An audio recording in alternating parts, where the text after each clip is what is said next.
Bueno, sabeu què? Potser, com que m'haig d'aguantar el micròfon, quasi que us parlaré de peu. Perquè si us veig millor, vosaltres em veieu a mi també, i us ho faig passar una mica millor, no? Potser, encara que jo, la meva feina és fotre's una mica el rotllo, però jo el meu és parlar de la ciutat. Molts, els que som independentistes, durant molt temps hem votat en clau independentista. I tant ens feia votar les municipals, que les europees, que les dites nacionals, que són autonòmiques, no ens enganyem, que les estatals, que les que fossin. Inclús quan votàvem el president del Barça o quan jo voto el president, el degà del Col·legi d'Advocats, dic, a veure, quin és l'independentista aquell? Doncs aquell voto, no? Però les municipals, deia l'Alfons i tenia tota la raó, les municipals hem de parlar de coses del... Evidentment que hem de parlar de coses municipals. Ara, amb una condició prèvia, si l'alcalde que elegim no és independentista, que no em vinguin a parlar de segons què després. Si, com insinua a vegades el candidat d'Esquerra, el seu primordial acord és amb una persona com Ada Colau, doncs ja no fa falta que em parli de res més, que no m'expliqui el seu model de ciutat, perquè ja no coincidim en el model de país que tenim. Però vaja, mireu, avui estem a l'Eixample, és ja la quarta presentació que fem, i en aquest cas tinc la sort que és el meu barri. A mi em van parir al carrer Aragó, vivia al carrer Aragó, quan vaig marxar de casa als meus pares vaig agafar un pis, evidentment, al carrer Aragó, i ara no estic al carrer Aragó, però a mi moc molt. Per tant, és un eixample més aviat del carrer Nàpols, és bastant diferent de l'eixample d'aquí, perquè l'eixample és molt gran. Si fos una ciutat independent seria la segona ciutat de Barcelona, després de la mateixa Barcelona, i per tant té molta entitat. Però avui us volia centrar la meva intervenció en dos temes concrets, un que és la seguretat i l'altre després parlarem una mica de la mobilitat també. La seguretat és un tema que a vegades no enganxa massa. En aquest país és un tema que fa por. L'Estat s'ha encarregat de fer-nos por, perquè la seguretat ha estat el mecanisme que tradicionalment l'Estat espanyol ha tingut per trepitjar els drets dels ciutadans, per eliminar les llibertats privades i públiques i per fer de la nostra vida els que ells han volgut. Però la seguretat no és això. La seguretat, i això està teoritzat des de fa molt temps, des de Hobbes, és la manera, al contrari, en el que el ciutadà es protegeix de l'Estat. Tampoc anirem així, la democràcia per sort ha mobilitzat això. Però mira, tot això per què ve? Al cap i a la fi anem a portar-ho al terreny de lo pràctic. No fa molt temps vam tenir una reunió, dues de seguides, en un mateix matí que vam organitzar, en el que primer vam anar a visitar els comandaments d'una comissaria de la Guàrdia Urbana, de l'Eixample també, i en acabat ens vam desplaçar a un hotel, com ara això, on avui ens trobem, i ens vam reunir amb, eren ben bé, 10 directors d'hotels, gairebé tots de l'Eixample, per contrastar una mica qüestions de la ciutat. Sobre el tema de seguretat, evidentment, amb la Guàrdia Urbana és el tema que vam tocar, però ens va sorprendre el seu missatge de tranquil·litat. No, la delinqüència no és tan greu com la pinten, perquè en realitat els delictes més aviat són menors, ho tenim bastant controlat. Sí, els turistes reben una mica, però aquí els índexs que tenim de delinqüència i de faltes estan per sota de les mitjanes. Bé, si un comandament de la Guàrdia Urbana t'ho diu, tu t'ho creus, surts i dius, bé, alabat sia Déu, tant de bo tingui raó. La qüestió és que, clar, després anàvem a veure els directors d'hotel i els hi vam dir, el tema seguretat, com el tenen, això, catastròfic. No hi ha grup de turistes que surti i passegi per la ciutat que no torni amb una màquina de fotos menys, un bolso menys, una jaqueta estripada, algun problema de delinqüència, sí, d'ordre menor, però de delinqüència. Clar, quan els hi vam dir que la Guàrdia Urbana ens acabava d'informar que això que estaven dient ells no era veritat, es van fotre tots les mans al cap i van dir, com pot ser que la Guàrdia Urbana informi d'una forma tan sesgada sobre un problema tan important que té un sector econòmic tan important com és el turisme de Barcelona, que de retruc ens afecta a tots. Perquè, a veure, això no ens enganyem. Delinqüència a tot arreu, però els alts nivells d'inseguretat ciutadana en el que en ocasions veiem que la ciutat es mou, es deu perquè hi ha una activitat que porta per si mateixa aquesta contraactivitat. Després us ho desenvoluparé una mica. La qüestió és que, clar, un queda parat i qui tindrà més raó? Aquests comandaments de la Guàrdia Urbana que ens informen en una línia o els directors d'hotel que ens informen en la línia absolutament contrària.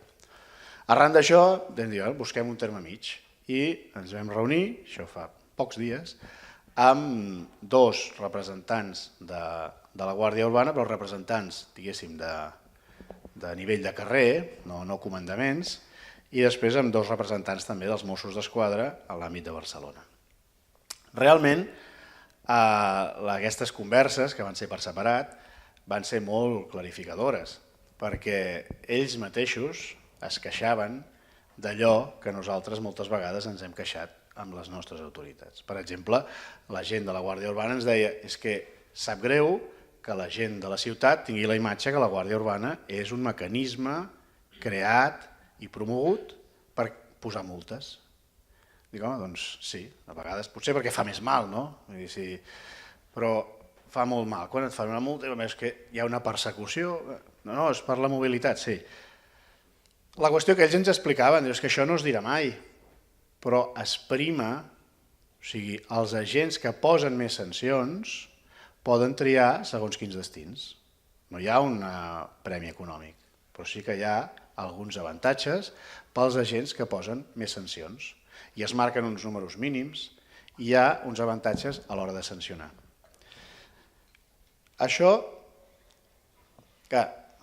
allunya. La policia l'allunya del ciutadà. Això no cal negar-ho. Però després ens explicaven, l'última enquesta de l'Ajuntament sobre afectació de la ciutadania sobre la delinqüència marca unes línies descendents. Diu, oblida-te'n.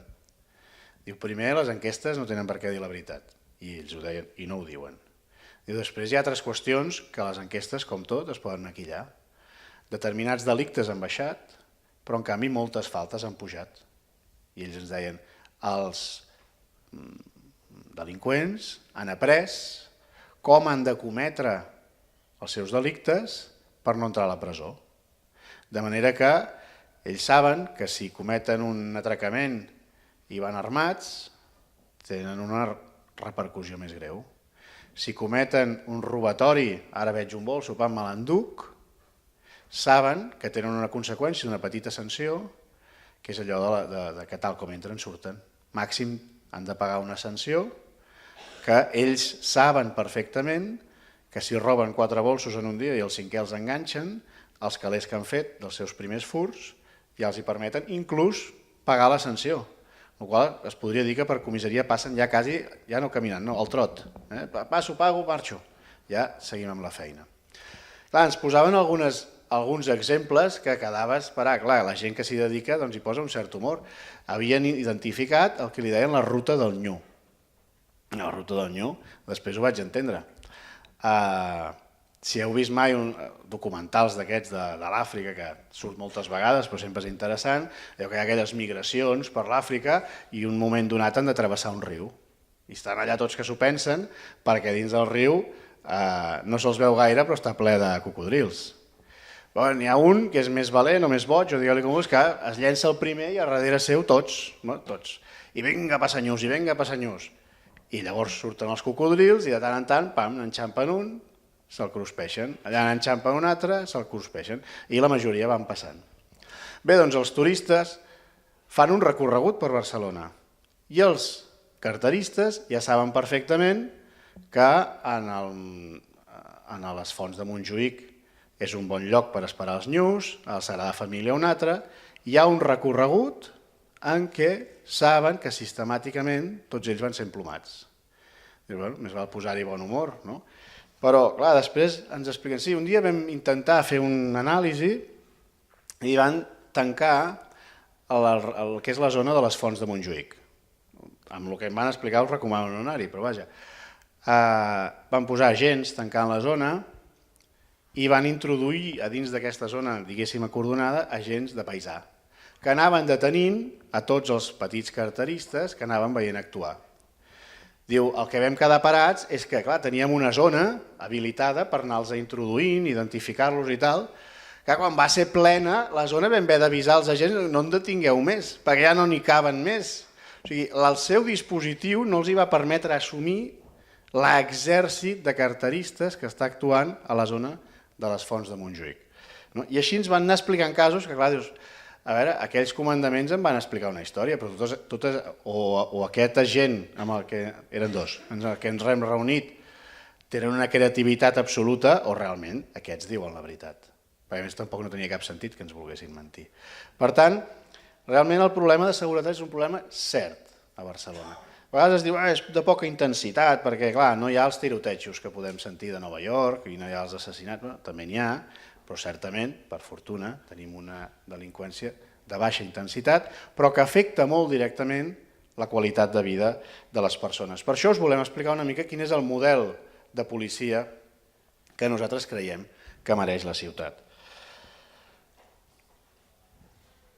I ho lligo amb una altra de les reclamacions que ens feien.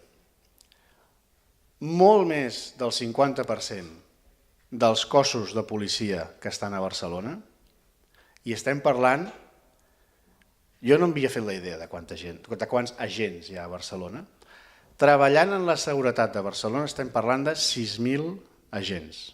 6.000 jo trobo que són molta persona. En canvi, un quan volta no té la sensació de veure, ja no dic 6.000, però haurien de ser 2.000, perquè si només que fem 3 torns. Clar, ells diuen, no, és que clar, és impossible, perquè una xifra bastant superior al 50% dels cossos de cada una dels districtes, de cada una de les àrees, estan a dins dels despatxos fent informes, fent escrits, fent burocràcia. I ells ens ho deien com una queixa. Dic, bueno, però a algun policia li agrada estar al despatx i no sortir al carrer. Però ells es queixaven perquè això ells ho veuen que els allunya del ciutadà. I una persona que s'ha preparat per ser policia, clar, dubto molt que la motivi estar en un despatx omplint papers i formularis i fent informes i fent paperassa amunt i avall, fent burocràcia. I l'interès d'aquests municipals lliga exactament amb l'interès del ciutadà. Quina major sensació de seguretat podem imaginar que simplement veure cap als nostres carrers passeja la Guàrdia Urbana. Aquesta és una imatge desapareguda. Ells ens ho reconeixien. Hi ha una estructura per la qual en un barri com Gràcia, un barri, o sigui, el districte, perdó, hi ha 3 cotxes patrulla amb 2 agents a cada un d'ells. 3. La resta estan a dins de la comissaria fent papers, amunt i avall i tal. Però és que no hi ha efectius perquè voltin per als barris, amb el que representa de pèrdua de sensació de seguretat del comerç, de les famílies que van amb la canalla, de la gent gran, molt important, perquè els turistes són molt objectiu d'aquests delinqüents, i dins dels turistes els japonesos encara més es veu, no sé per què. Però la gent gran ho són molt també, per la seva gran desprotecció. La canalla, els que tenim canalla menuda, anar per Barcelona sols fa una certa angúnia. Doncs això, l'estructura actual de la policia de Barcelona no ho permet. Veureu amb cotxe, veureu amb moto alguns, i només a peu els veureu plantats en zones de molt de trànsit de turisme. Però això no va en la línia que correspon. Hem d'entendre també que una qüestió és la seguretat ciutadana i l'altra cosa és les labors, per exemple, de policia administrativa, les labors formatives o les labors de prevenció o de resolució no conflictiva, diguéssim, de qüestions veïnals. I la policia abarca tots aquests àmbits. Actualment ens deien fem de bombers. Què vol dir això? Allà hi ha un incendi, anem i l'apaguem. Allà hi ha una baralla, a l'altra banda hi ha hagut un robatori, aquí hi ha hagut un accident, anem, actuem, marxem. La labor policial, la labor de seguretat, de seguretat ciutadana, l'hem d'entendre com aquella que comença amb el coneixement del barri, del que és la realitat del comerç, dels veïns, de les escoles, del tràfic amunt i avall de persones.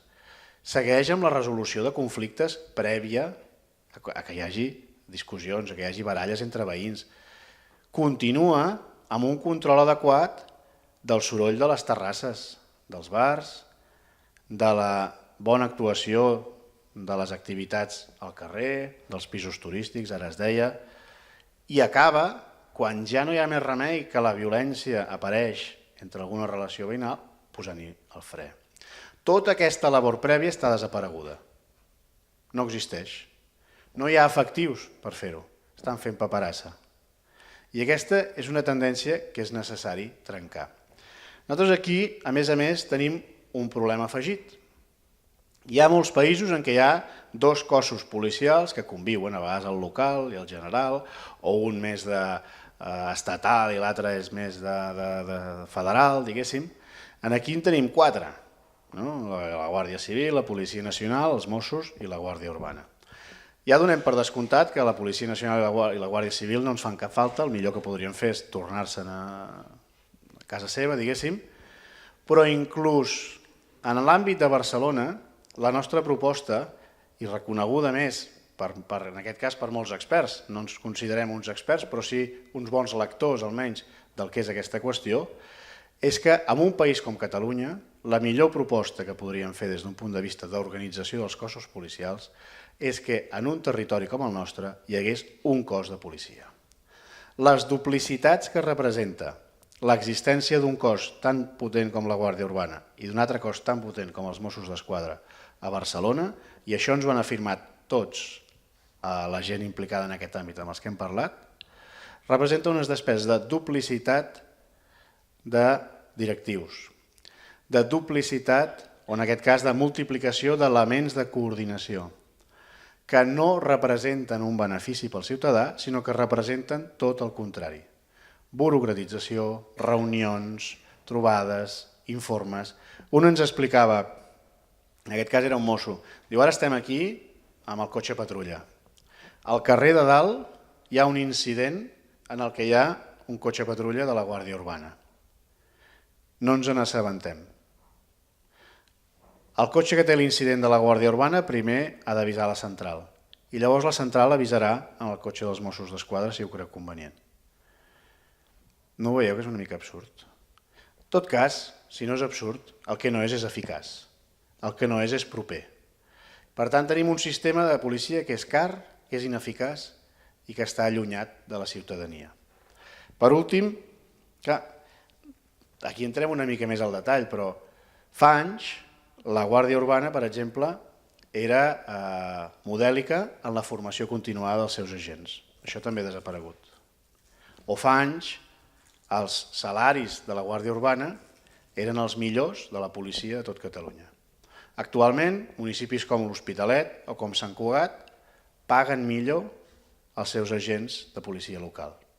Automàticament, la desmotivació dels agents d'aquí està servida, perquè la conflictivitat de Barcelona no està en absolut per sota de la d'aquests dos termes que us he dit. Per tant, recordeu, proximitat real, o sigui, portar la policia, treure-la dels despatxos i portar-la al carrer.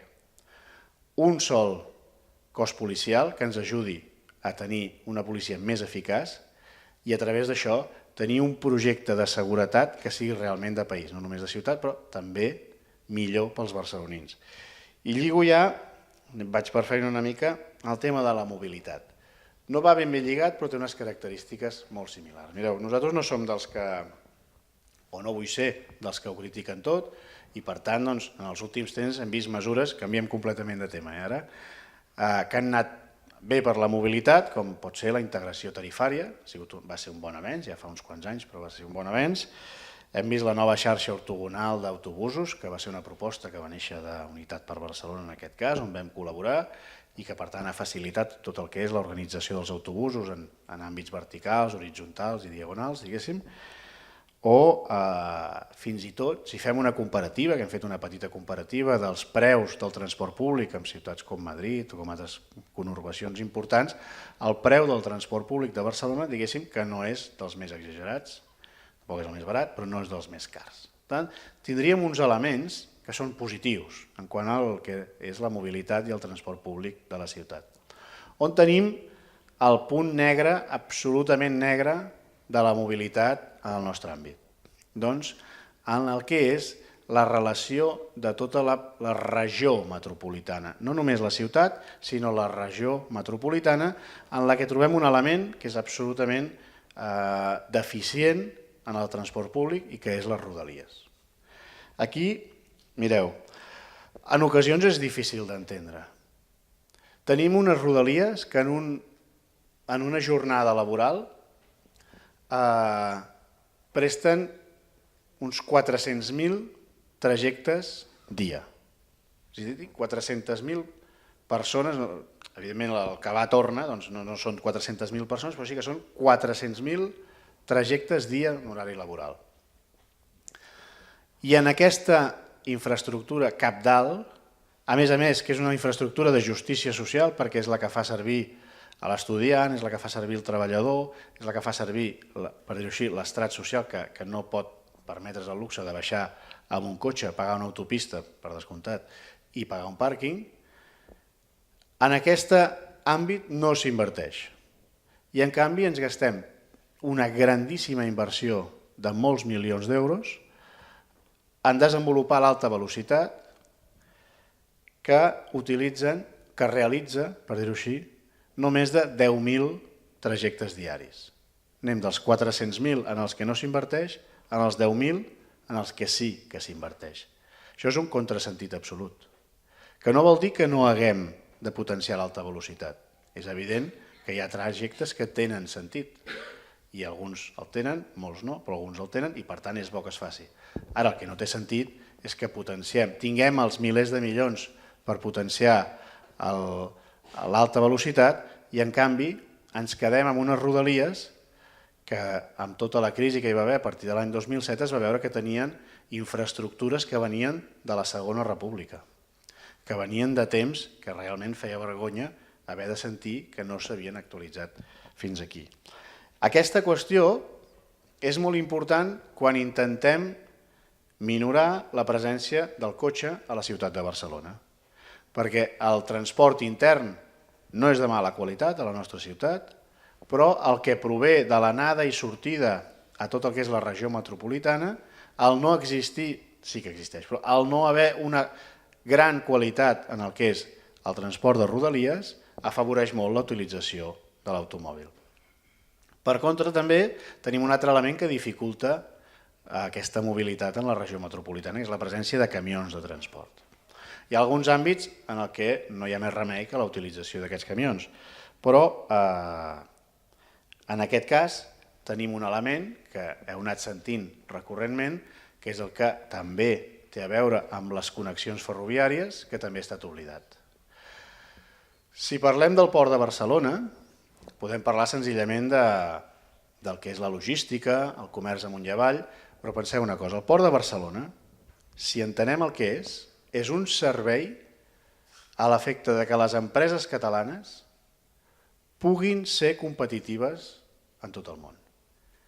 Perquè del fet que el Port de Barcelona pugui néixer tant l'entrada de material que permeti una activitat logística molt important en tot el que és la conurbació barcelonina, com pel fet que les produccions del nostre territori puguin marxar cap enfora, neix la diferència competitiva entre l'economia industrial catalana o quedar enrere respecte d'altres regions europees també dinàmiques.